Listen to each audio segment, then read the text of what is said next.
સજાન સ્વામી મહારાજની અક્ષર પુરુષોત્તમ મહારાજની પ્રત્યક્ષ ધામ ધામી મુક્તોની સર્વ ગુણાતીત સ્વરૂપોની गुणातीत समाज की आज के आनंद की सदगुरु देव की स्वामी नारायण महामंत्र जयंती की। आज के दिन स्वामीनारायण भगवान ने फणेनी में स्वामीनारायण महामंत्र का उद्घोष किया। स्वामीनारायण सबको महामंत्र स्वामीनारायण नाम के दिया। वो टाइम में रामानंद स्वामी सोधाम गए और उसको 13वां दिन था। 13वां दिन की बड़ी सभा हुई थी। बहुत सारे परमहंसों वहां इकट्ठे हुए थे।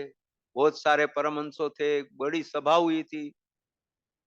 स्वामीनारायण भगवान ने देखा था कि सब लोग अलग अलग मंत्र जपते।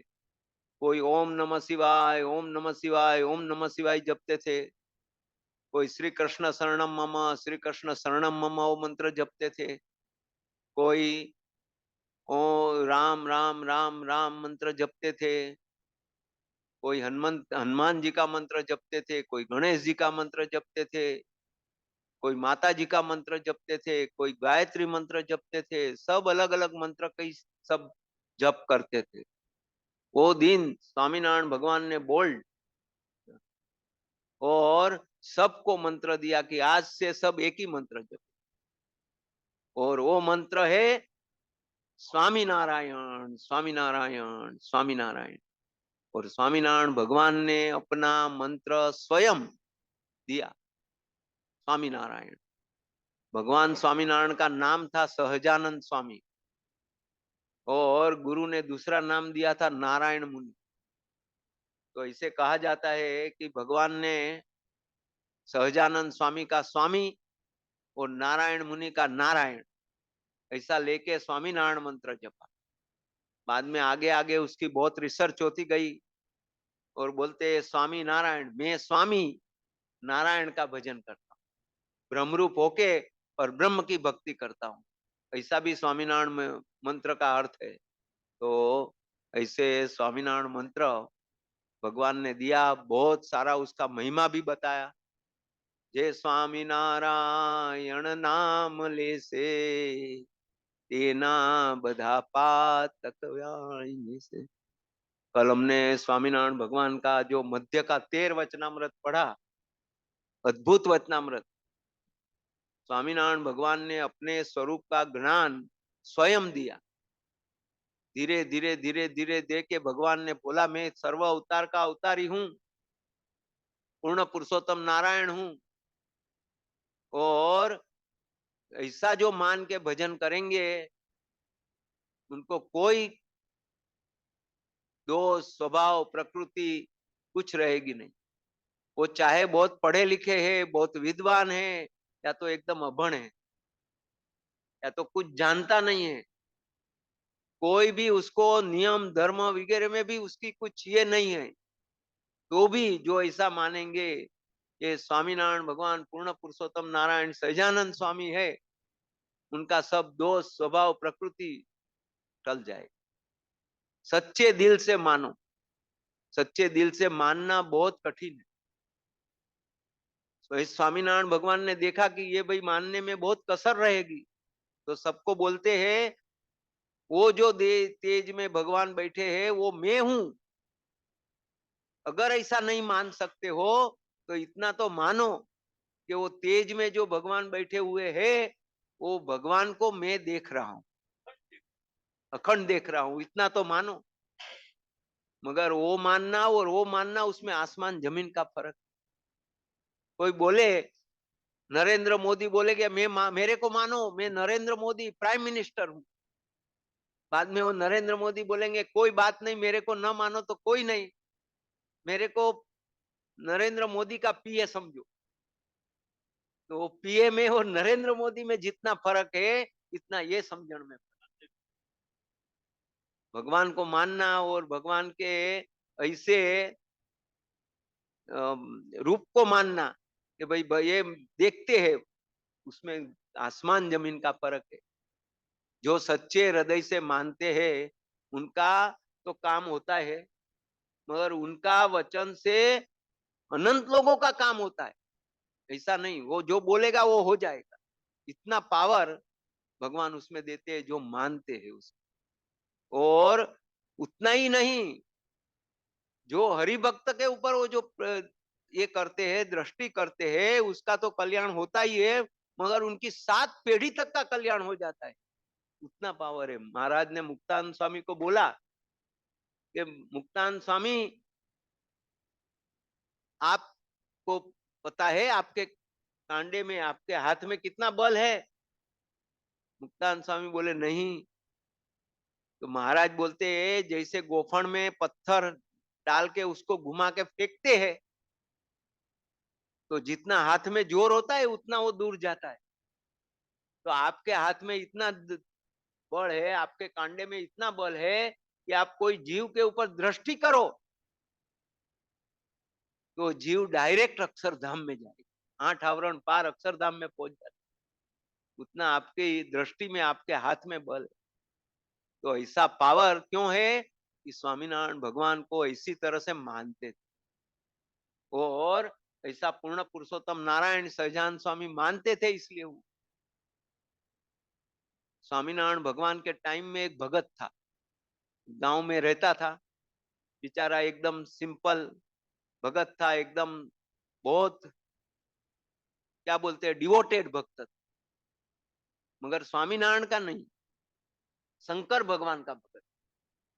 और उसका नाम था लालजी भगत। और वो हर रोज शंकर भगवान की पूजा करता, एवरी डे सच्चे हृदय से, कोई भी प्रकार का निष्काम भाव से, कोई इच्छा नहीं, बस शंकर भगवान की पूजा करने की, प्रार्थना करने की, उसकी प्रसन्नता के लिए सब कुछ करने का। इसी तरह से सालों भर भगवान की पूजा की। जब भी हम कंटिन्यूअसली कुछ करते हैं ना, तो भगवान को भी हिल जाते। भगवान साक्षात प्रकट हो गए, शंकर भगवान बोलते बेटा मांग, तेरे को क्या चाहिए? तो उसने बोला कि प्रभु आपका दर्शन हो गया ना, वो मेरे लिए सब कुछ है, अभी मेरे को और कुछ नहीं चाहिए। तो शंकर भगवान भी कैसे है देखो, जब भी हम ऐसे गुरु सच्चे हृदय से उसको मानते हैं तो वो हमें रास्ता बताए। शंकर भगवान को सच्चे हृदय से मानते थे, तो शंकर भगवान ने बोला बेटा आपको मालूम है ब्रह्मा विष्णु महेश, वो तीनों का कार्य अलग है। ब्रह्मा का कार्य क्रिएशन का है, विष्णु का कार्य पालन पोषण का है, और शंकर भगवान मेरा कार्य है संहार का है। मगर आपको अगर मोक्ष चाहिए, आपको अगर आत्यंतिक कल्याण चाहिए, तो पृथ्वी पे प्रगट ऐसे सत्पुरुष, प्रगट भगवान जो है उसके पास जाना पड़े। तो उसने हाथ जोड़ के बोला प्रभु ये बताओ कौन है? तभी शंकर भगवान ने बोला कि गढ़ड़ा में जा, वहां भगवान स्वामीनारायण प्रकट हुए हैं, उसको मिल। तो कहना यह है, ऐसे जो अवतार पुरुष हुए, ऐसे ब्रह्मा विष्णु महेश देव देवियों जो भी नारद सनकादिक ये सब है, कल भी मैंने बताया था, वो लोग की सभा में भी स्वामीनारायण भगवान पूर्ण पुरुषोत्तम नारायण है, अवतार के अवतारी है, वो बात हो रही है। क्यों? उसको पता है कि ये है और ऐसी बात करते हैं। तो किसी ने डाउट किया, कल बात किया था कि किसी ने डाउट किया कि स्वामीनारायण भगवान अगर वो मानते हैं कि ऐसे अवतार की अवतारी है, पूर्ण पुरुषोत्तम नारायण है, वो ऐसे प्रकट स्वरूप में पृथ्वी पे है, तो वो तो अक्षरधाम में होने चाहिए, वो ऐसी सभा में क्यों बैठते हैं? वो गोलोक वैकुंठ ऐसे सभा में क्यों है, नारद संकादिक सभा में क्यों है? क्वेश्चन है ना। आप मानोगे तो धाम में हो जाओगे।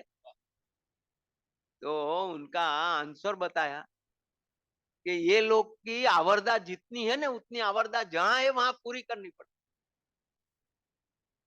और वो लोग की लंबी आवरदा है, और वो भी ब्रह्मा का वर्ष है।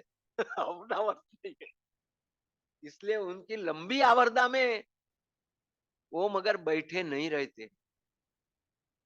वो अपनी आवरदा में लोगों को भगवान के पास जोड़ने का काम करते।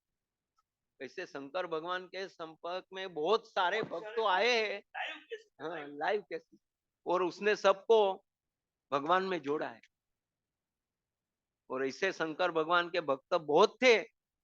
हमारे ये तावड़ेवाड़ी में उनके दादा, वो शंकर के भगत थे, नहीं शिव भगत, उसकी मूर्ति लगाई थी घर में, और वो मानते थे, मगर वो 80 साल की उम्र में स्वामीनारायण के बने, और उनको स्वामीनारायण भगवान में इतनी श्रद्धा हो गई कि उसने सोचा अभी ये शंकर भगवान की मूर्ति का क्या करूं।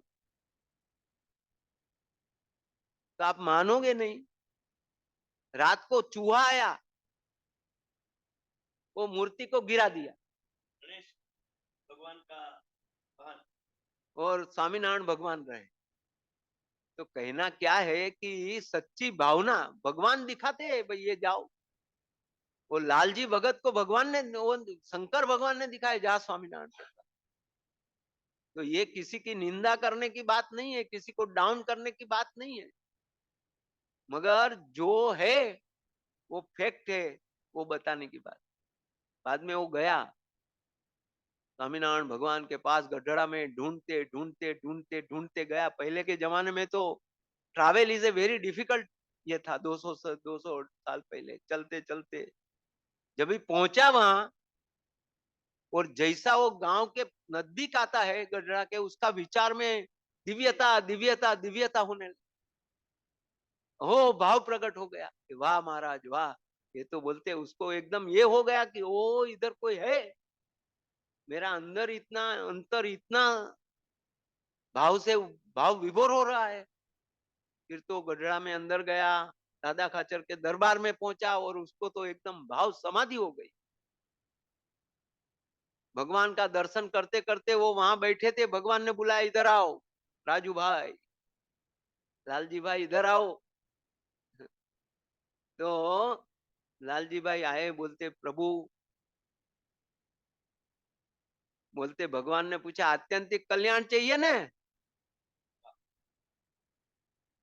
हाँ महाराज। साधु बनेंगे? महाराज साधु तो बनना ही है। महाराज ने वहां के वहां साधु बना, और साधु बना के उसका नाम दिया दयानंद स्वामी। स्वामी दयानंद स्वामी महाराज ने दीक्षा दी, और उसने भजन बनाए, थाड़ बनाए, आज भी वो थाड़ गाते, रूड़ी रांधी में रसिया जी खाते, चढ़ी रे रूड़ी रांधी रे। बोलते वो थाड़ गाओगे ना, भगवान प्रकट होना पड़ेगा। इतना अद्भुत भाव वाला भजन वो बनाए है दयानंद स्वामी। और वो दयानंद स्वामी महाराज स्वधाम चले गए। बाद में महाराज के प्रसादी के जन्म स्थान छपैया अपने 8-10 संतों को साथ में लेके छपैया गए। छपैया में महाराज के जन्म स्थान का दर्शन करने के बाद, महाराज ने जो गांव में लीला चरित्र किया था, वो गांव का दर्शन करने, और वो गांव में जाने के पहले एक बीच में बड़ी नदी थी, पट भी विशाल था, ऐसा नदी बह रही थी, तो उसको नदी को क्रॉस करना। तो 10 संतों वहां बैठे थे नदी के किनारे। अभी क्रॉस कैसे करे, पानी बहुत था। सोचे कोई होड़ी आएगी, तो इतने में एक नाविक आया होड़ी लेके, और बोलते हैं आपको जाना है पार? तो क्या हाँ, आपके पास कुछ है? तो क्या हम तो स्वामीनारायण के साधु है, पैसे तो रखते ही नहीं, कुटी कोड़ी भी नहीं है, कुछ दे नहीं सकते, अगर आप लेके जाओ तो ठीक है, नहीं लेके जाओगे तो हम यहाँ भजन करेंगे और वहां पहुंच जाएंगे। भाव से और दर्शन कर लेंगे। तो नाविक बोलते हैं नहीं नहीं स्वामी, आप स्वामीनारायण के संत हो और हम आपकी सेवा न करें तो हमारे जैसा मूर्ख कौन। हाँ, मैं आपको लेके जाता हूँ। ऐसे ही आप घोड़ी में बैठ जाओ, आपको no condition nothing, I don't want anything, लेके जा, मगर एक शर्त है। तो स्वामी बोलते अभी ये कौन सी शर्त। तो बोलते ये शर्त है कि मैं आपको ये नदी पार कराता हूँ, आपको मेरे को अंत समय में बहुत सागर पार कराना पड़ेगा और आपको ये नदी पार कराने की पूरी जिम्मेदारी मेरी है। रास्ते में कुछ भी हो गया तो तुमको डूबने नहीं दूंगा, पूरा नदी पार कराऊंगा, वो पूरी जिम्मेदारी के साथ आपको लेके जा, मगर आपको भवसागर पार कराना पड़ेगा। बोलो। दयानंद स्वामी खुश हो गए। हाँ? चलो, कंठी निकाली अपने उसमें से और नाविक को कंठी पहना दी। काल माया यम दूत भया तो स्वामी नारायण प्रपन्नो साधु बना दी, अरे सत्संगी बना दिया। बोलते अभी पंचवर्तमान का, अरे महाराज ये क्या बोल रहे हैं, हाँ? आपको लेके जाने मैंने कोई कंडीशन डाली? कोई कंडीशन नहीं रखी और आप मेरे को बोल रहे हो। मैं कोई तुम्हारा नियम नियम पालन करने वाला नहीं। मेरे को तो जैसे मैंने आपको लेके जाए अनकंडीशनली, ऐसे मेरे को अनकंडीशनली तुम्हारे धाम में लेके जाना पड़ेगा। दयानंद स्वामी मुश्किल में पड़ गया।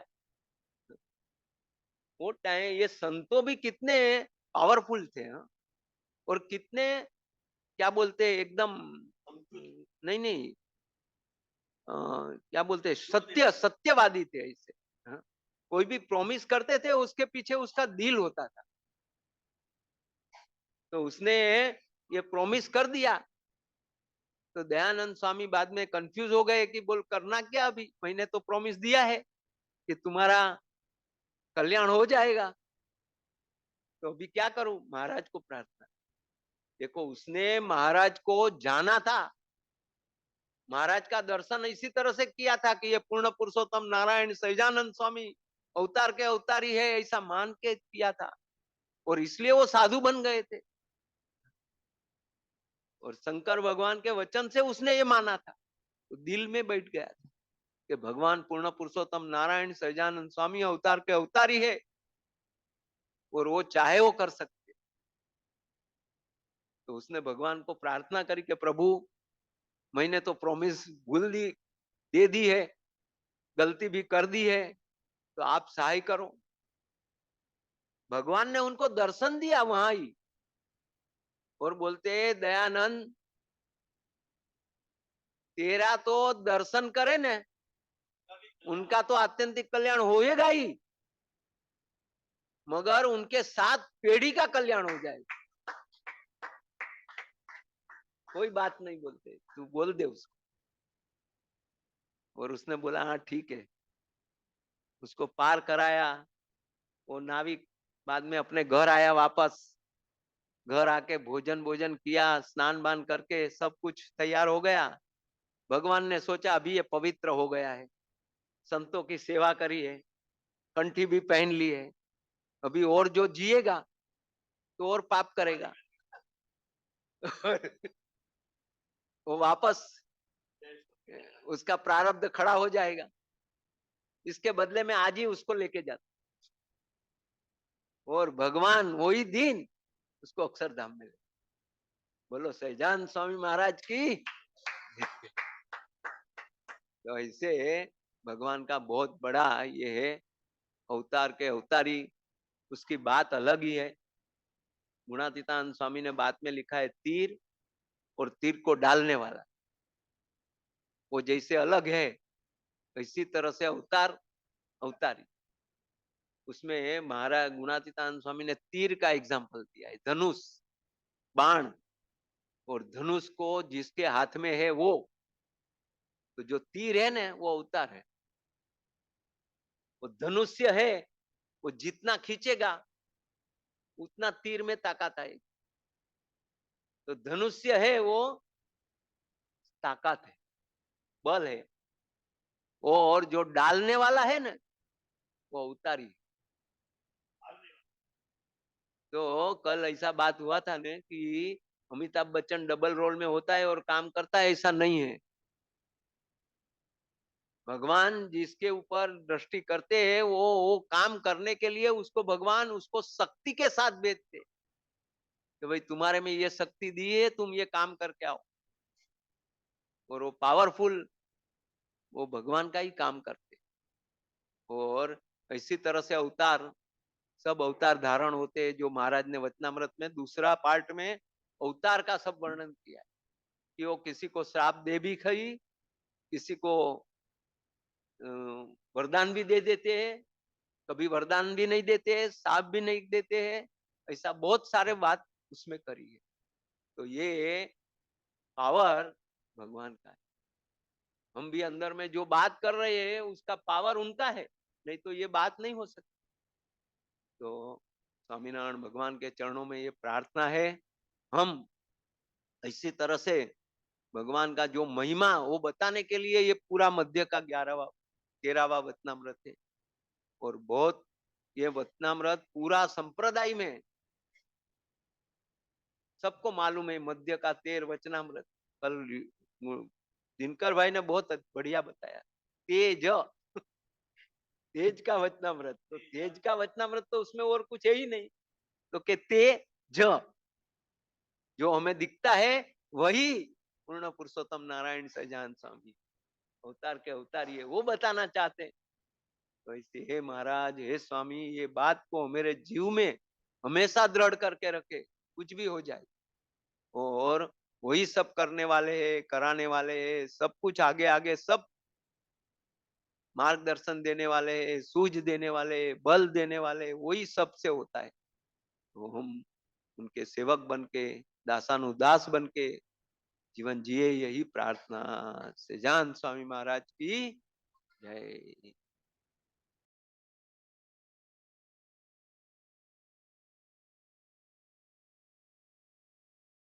सहजानंद स्वामी महाराज की जय, अक्षर पुरुषोत्तम महाराज की जय, भगत जी महाराज की जय, जगत स्वामी महाराज की जय, कृष्ण जी दादा महाराज की जय, शास्त्री जी महाराज की जय, योगी जी महाराज की जय, काका जी महाराज की जय, पप्पा जी महाराज की जय, हरिप्रसाद स्वामी महाराज की जय, अक्षर यही स्वामी महाराज की जय, महंत स्वामी महाराज की जय, प्रमुख स्वामी महाराज की जय, संत भगवान साहेब दादा की जय जय जय, दिनकर दादा की जय जय जय, गुरुजी मुकुंद स्वामी महाराज की जय, प्रेम स्वरूप स्वामी महाराज की जय, भरत दादा की जय, दिनकर दादा की जय जय जय, सर्वे गुणातीत स्वरूपों की जय, बाबेन ज्योतिबेन ताराबेन, सर्व दिव्य महिला समाज मातृशक्ति की जय जय जय, आज के आनंद की जय जय जय।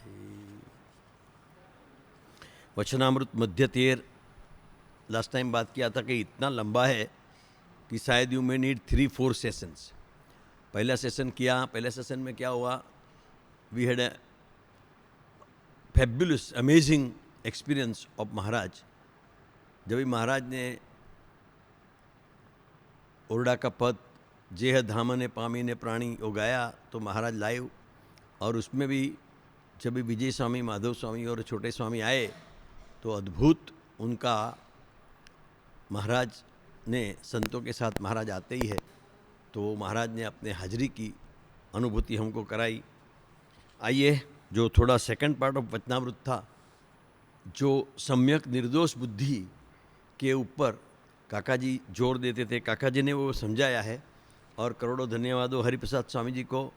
काका जी का 78 बर्थडे मनाया, काका जी का 60th बर्थडे मनाया 1978 में। तो जो हीरक महोत्सव, तभी सहृदय पुस्तक बाहर निकाला था, दास स्वामी ने बहुत मेहनत करी थी, दास स्वामी ने अद्भुत उसमें काम किया था। उसमें एक चैप्टर है सम्यक निर्दोष बुद्धि, उसमें गरुड़ा मध्य 13 की बात करी है, तो हम लेंगे। लास्ट टाइम आपको बताया भगवान हमारे जीव में वो मूर्ति कैसे कंडारते हैं, और उसमें आपको हमने निरंजनानंद स्वामी का आख्यान सुनाया था। अभी हम आगे थोड़ा वचनामृत पढ़ के ये सम्यक निर्दोष बुद्धि की बात कहाँ और कैसे महाराज ने करी है, लेट्स सी।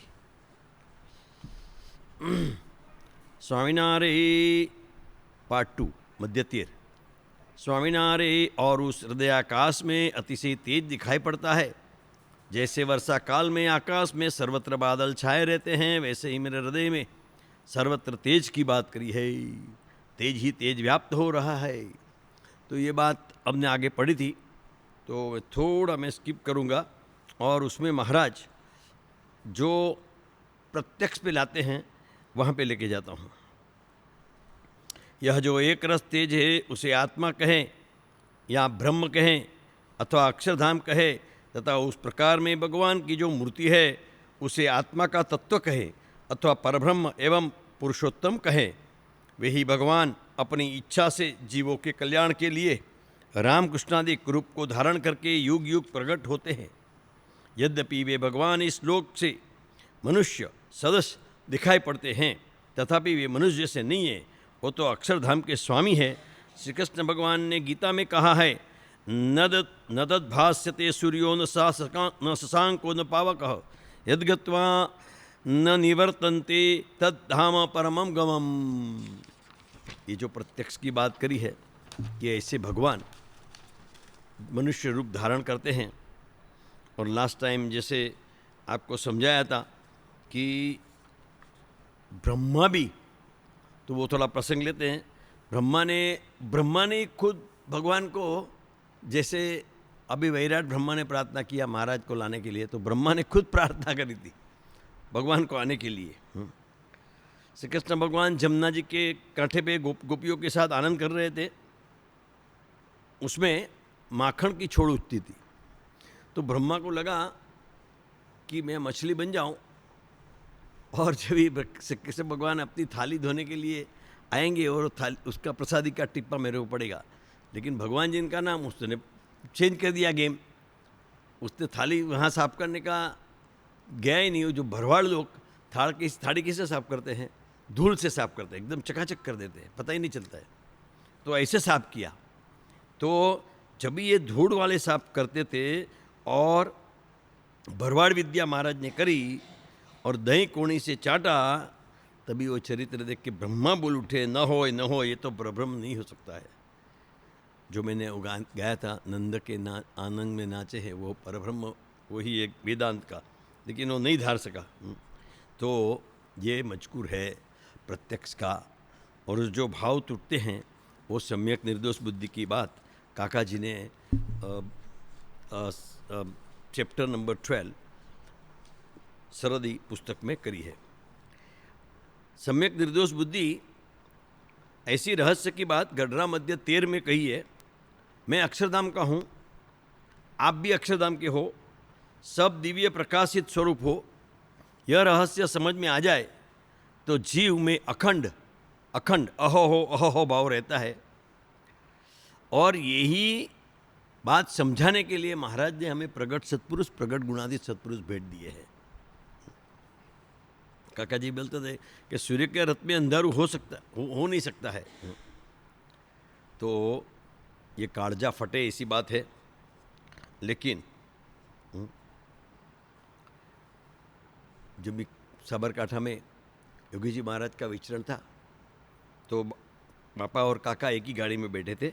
तो काका ने बापा को सहज पूछा कि बापा सर्वोपरि सेवा किसे कहते हैं। बापा सहज बोल उठे, निर्दोष बुद्धि जैसी कोई बड़ी सेवा नहीं है। निर्दोष राखे तो निर्दोष थई जवाय, ऐसा योगी बापा ने बोला। और उसमें भी एक टेक्निकल बात करी कि भगवान में निर्दोष बुद्धि रखे तो एक मार्ग, और भक्तों में रखे तो उससे भी आगे। तो बापा ने खुद मेड़ा में संकल्प किया कि हे शास्त्री महाराज, तमे तो साक्षात पुरुषोत्तम नारायणની મૂર્તિ દેખાવ છો, પણ તમારા ભક્તો પણ એવા આશીર્વાદ આપો, સાક્ષાત કેવલી મૂર્તિ મને એવા આશીર્વાદ આપજો। હે શાસ્ત્રી મહારાજ, તમે નિર્દોષ બુદ્ધિના ભૂખ્યા છો। સો ધેટ કોન્ટેક્સ્ટ ઓફ નિર્દોષ બુદ્ધિ કાકાજી હેઝ ટેકન ઓફ મધ્ય તેર ઇન દિસ वचनामृत मध्य का 13। इसमें स्वामी जी एक अच्छी बात बताते कि निर्दोष बुद्धि टूटती कैसे है, खंडन कैसे होती है।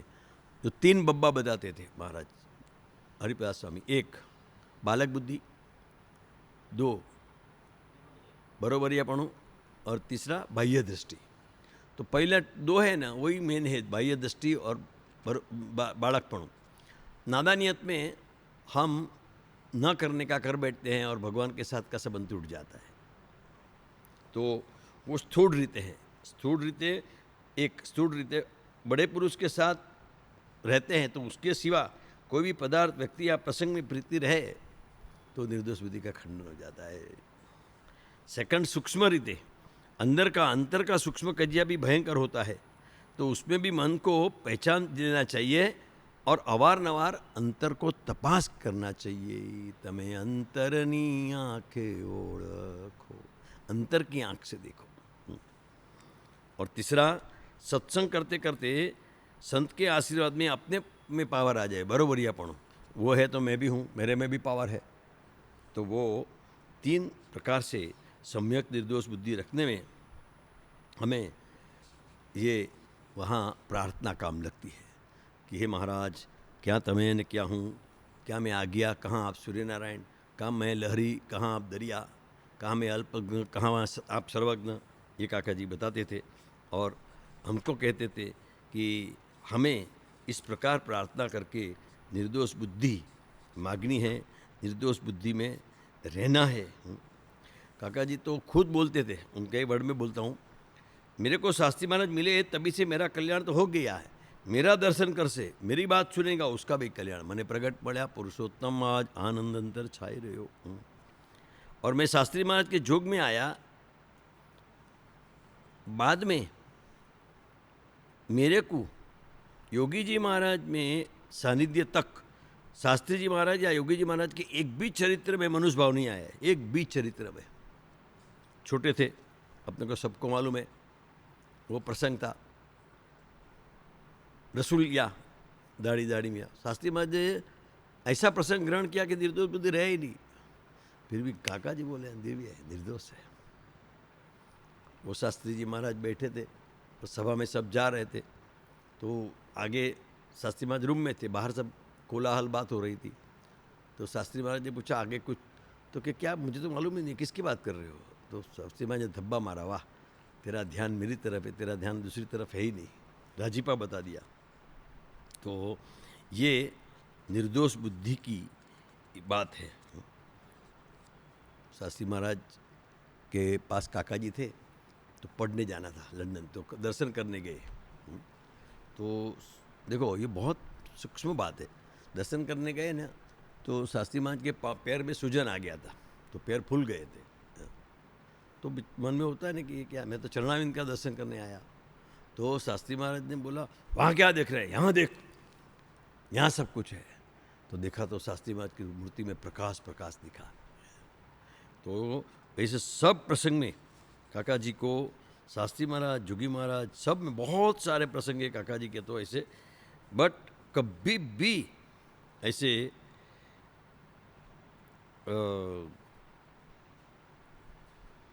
एक दिवस बापा के साथ काका माधवचरण स्वामी, हरिप्रसाद स्वामी वो टाइम में प्रभुदास भाई थे पूर्वाश्रम के, आनंद वाले जीवा भाई की गाड़ी में जा रहे थे। अटलादरा आया, भगत जी का जैसा भयंकर अपमान हुआ था ऐसे ही अपमान हुआ था। और तभी बापा ने काका को बोला, दादू भाई आप मंदिर में जाके पहले उनको हार पहनाना, दंडवत करना, माफ़ी मांगना। काका समझ गए कि सम्यक निर्दोष बुद्धि की लास्ट अवस्था है। रुवाड़े काका जी को तो बापा की भक्ति थी, तो बापा को बोला, बापा आप जैसा बोलेंगे वैसा करेंगे, आप बोलेंगे तो उसको क्या, मैं कुत्ते को और भंगिया को भी दंडवत करूँगा, मेरे को तो आपको राजी करने का है। ये शब्द सुन के योगी जी महाराज काका को गले लगा लिया, भेटी पीड़ा। अने गोपालानंद स्वामी की एक महाप्रसादी की बड़ी माला थी, वो राजीपा के रूप में भेंट दे दिया। दिस इज निर्दोष बुद्धि है। तो ये काका जी की जो स्वरूपनिष्ठ सेवा किया, तो निर्दोष बुद्धि की,